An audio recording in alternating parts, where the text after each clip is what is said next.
Ini dunia hewan kenapa dah?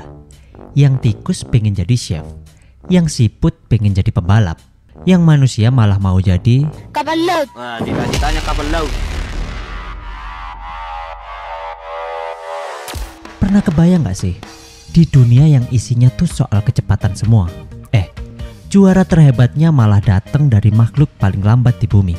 Ya, semua orang ngetawain dia, semua ngeremehin dia. Tapi siput kebun ini punya modal nekat buat nantang pembalap pro di balapan mobil paling gede di dunia. Ini tuh cerita gimana seekor siput ngebuktiin kalau batas kecepatan itu cuma angka dan ukuran badan gak nentuin segede apa mimpi kita. Kukira ini cuma film balapan biasa. Ternyata ini alur cerita yang bakal bikin kita percaya sama hal yang mustahil.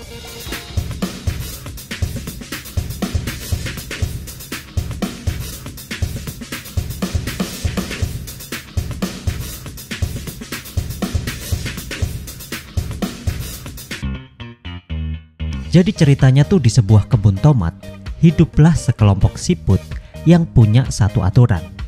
Hidup itu harus pelan-pelan dan hati-hati. Apa kabar, Sally? Bagi mereka, dunia luar itu bahaya banget. Ancaman bisa datang dari mana aja. Dari anak kecil naik sepeda, sampai ancaman paling serem dari langit. Burung gagak yang siap nyamber. Di tengah komunitas yang kayak gitu, ada satu siput namanya Theo. Tapi di hatinya, Theo ini bukan siput biasa. Dia itu seorang pemimpi. Setiap hari, siput-siput lain kerja di pabrik tomat. Ya rutinitas gitu-gitu aja, ngebosenin dah. Bawa ini. Tapi pikiran Theo ini selalu kemana-mana. Dia tuh terobsesi banget sama dunia balap mobil. Dunia yang kebalikannya banget dari hidup dia. Tiap malam, dia nyelinap ke garasi rumah orang buat nonton rekaman balapan Indy 500. Matanya tuh sampai berminar-minar lihat mobil ngebut. Dan dia suka banget dengar suara mesinnya. Sama sih, aku juga.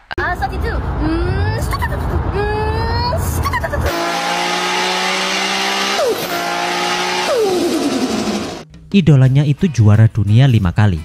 Namanya Guy Gagne. Theo hafal semua kata-kata motivasi Gagne, terutama satu kalimat ini. Gak ada mimpi yang terlalu besar, dan gak ada pemimpi yang terlalu kecil. Mimpi Theo ini ya apalagi kalau bukan jadi pembalap tercepat di dunia. Jelas aja, mimpinya ini dianggap lelucon paling konyol di seantero kebun. Tiap kali Theo latihan, misalnya nih, nyoba jalan 1 meter di bawah 17 menit. Dia pasti jadi bahan ketawaan. Yang paling sering ngeritik itu kakaknya sendiri, Chet. Chet ini siput yang realistis dan sayang banget sama adiknya.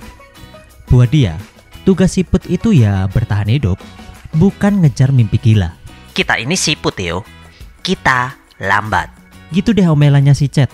Dialog mereka berdua ini kayak pertarungan antara realita sama mimpi ya guys ya.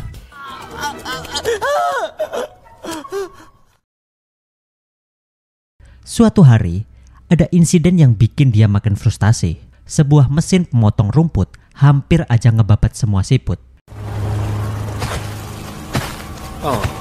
Dan pas mereka lagi seneng karena selamat, tiba-tiba sebuah tomat jatuh nimpa si Theo. Momen itu benar-benar jadi puncaknya. Dia udah muak sama hidupnya yang lambat. Muak diketawain, dan muak karena gak ada yang percaya sama dia. Malam itu, dengan hati hancur, Theo mutusin buat pergi dari kebun. Dia jalan menjauh, ngikutin suara yang selama ini memanggil dia. Suara dari jalan tol. Theo sampai di sebuah jembatan yang ngadep langsung ke jalan tol. Dia takjub banget lihat lampu-lampu mobil yang ngebut di bawah, kayak jejak cahaya gitu. Buat dia, itu pemandangan paling keren di dunia. Saking asiknya ngeliatin, dia nggak sadar kalau dia udah jalan ke pinggir banget dan akhirnya jatuh. Dia mendarat pas di atap kap mobil sport yang lagi siap-siap buat balapan liar. Jantungnya deg-degan kenceng, bukan karena takut, tapi karena ini pertama kalinya dia ngerasain kecepatan beneran. Pas balapan mulai, mobil itu langsung melesat. Theo kelempar ke sana sini sampai akhirnya dia kesedot masuk ke lubang udara mobil. Dia kejebak di dalam mesin, friends. Kacau banget dah di dalam. Dan di tengah kekacauan itu, si pengemudi neken tombol biru gede. NOS, nitrous oxide gas. Pendorong kecepatan itu nyembur dan ngerendam seluruh tubuh Theo. DNA-nya tuh kayak ditulis ulang secara ajaib sama gas biru itu. Dia pun ditembak keluar dari knalpot kayak peluru. Pas dia sadar, rasanya ada yang aneh. Beda banget dah. Matanya nyala biru terang dan cangkangnya kayak berdenyut gitu. Waktu dia coba gerak, bus. Apa ini?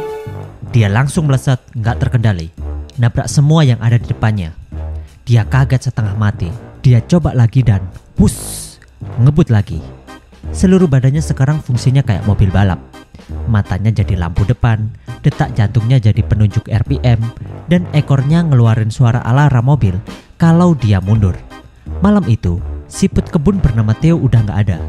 Yang lahir kembali itu keajaiban kecepatan, dan dia ngasih nama dirinya sendiri, Turbo.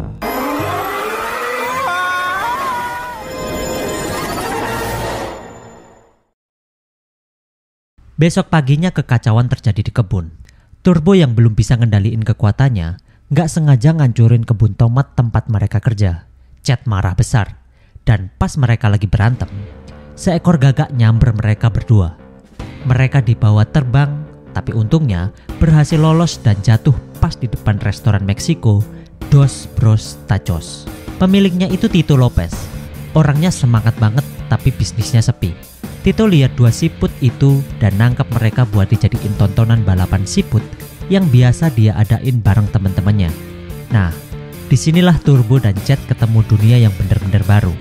Tempat balapannya itu di Starlight Plaza, tempat ngumpulnya para pemilik toko yang bisnisnya hampir bangkrut.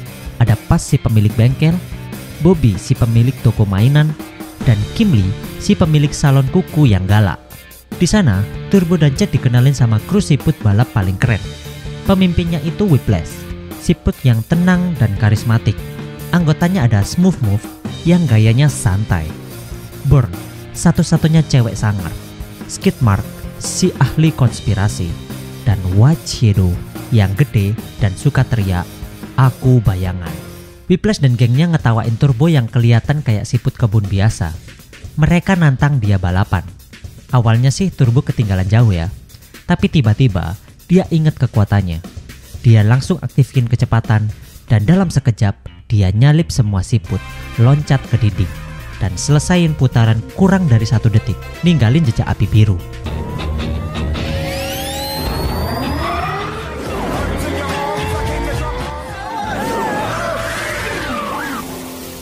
Semua yang lihat langsung bengong. Tito yang nonton itu matanya langsung berbinar. Dia nggak cuma lihat siput super cepat, dia lihat sebuah harapan. Harapan buat wujudin mimpinya dan ngebangkitin Starlight Plaza.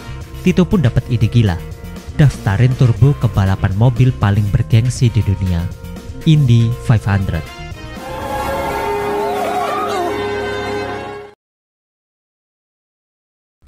Perjuangan si siput baru aja dimulai nih friends.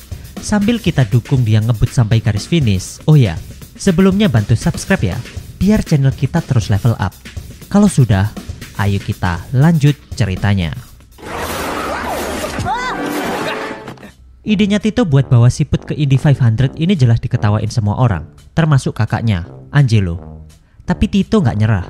Dia pakai semua tabungannya, bahkan berhasil yakinin Pas, Bobby, dan Kimli buat ikut patungan modalin perjalanan gila ini.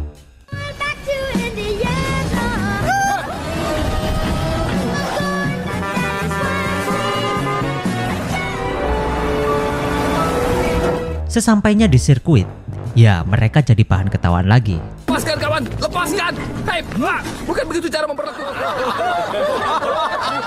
Petugas, penonton, pembalap lain semua nganggep mereka orang gila. Ya mana mungkin siput ikut balapan mobil, betul nggak? Tapi takdir berkata lain. Mereka kebetulan ketemu langsung sama idolanya Turbo, si Guy Gagne. Gagne yang lihat ini sebagai peluang publisitas, secara terbuka dukung Turbo biar dikasih kesempatan. Tak ada mimpi yang terlalu besar dan tak ada pemimpi yang terlalu kecil. Aku saja. Seluruh wajib. Gara-gara tekanan media, CEO sirkuit akhirnya setuju dengan satu syarat. Turbo boleh ikut balapan kalau bisa nyelesain satu putaran kualifikasi dengan kecepatan rata-rata di atas 200 mil per jam. Momen penentuan pun tiba. Turbo ada di garis start, cuma titik kecil di lintasan raksasa. Awalnya dia ragu, friends. Dia takut lihat kecepatan mobil-mobil lain. Tapi karena dukungan dari Tito dan Chad, dia jadi berani. Dia mulai melaju, makin cepat dan makin cepat.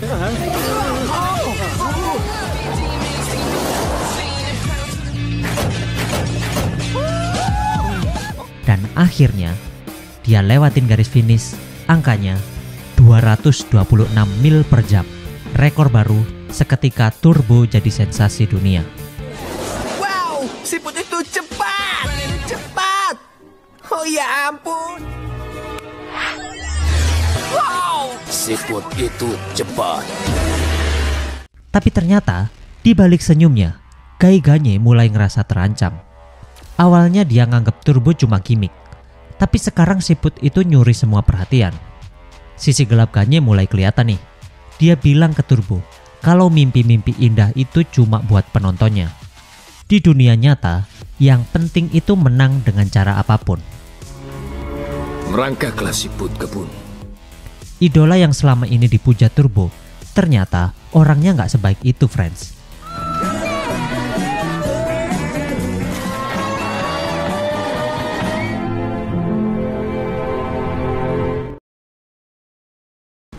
Hari balapan Indy 500 akhirnya tiba. Suasananya megah banget. Di antara mobil-mobil jutaan dolar, ada satu titik biru kecil yang bersinar, Turbo. Di Indianapolis 500 ditayangkan lebih dari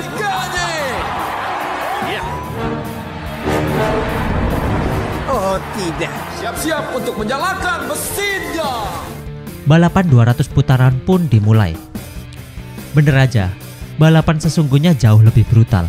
Turbo langsung kelempar ke belakang gara-gara angin dari mobil-mobil depannya. Hanya memimpin sekarang diikuti oleh Claudio Cruz, Selby Stone.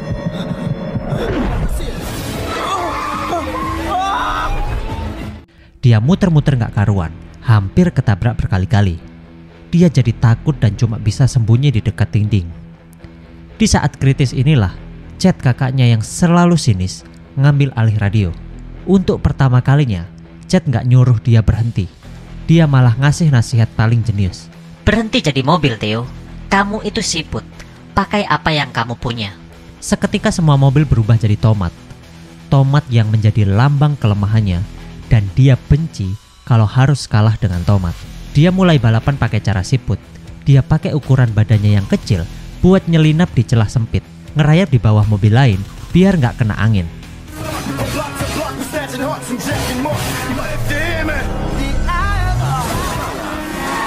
Tunggu, lihat, Turbo masih ikut balapan.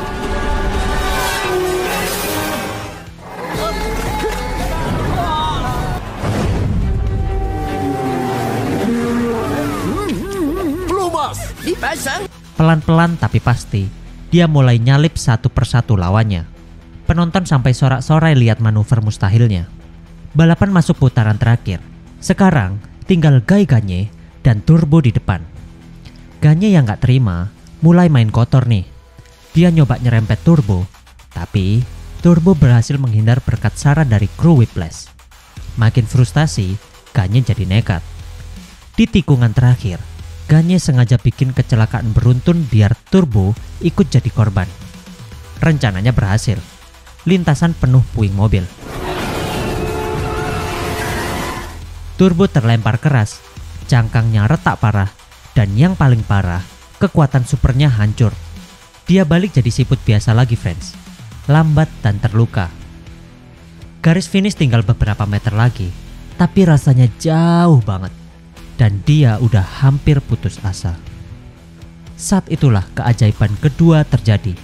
Seluruh stadion yang tadinya hening mulai teriak, "Turbo, Turbo, Turbo!" Semangat dari penonton ngasih dia kekuatan. Whiplash dan krunya datang, ngingetin dia gerakan-gerakan dasar siput. Chad dan Tito lari ke sisinya buat ngasih dukungan. Dengan sisa tenaganya, Turbo mulai merangkak. sedikit demi sedikit ke garis finish. Di sisi lain, mobil Gagne juga hancur. Dia coba nyeret mobilnya, tapi tepat saat itu, tubuh kecil Turbo ngelewatin garis finish duluan dan dia berhasil. Gagne didiskualifikasi dan Turbo resmi jadi pemenang Indy 500. Dunia langsung heboh.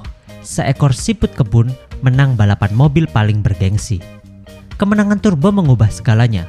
Starlight Plaza yang sepi jadi rame. Warung Taco Tito laku keras.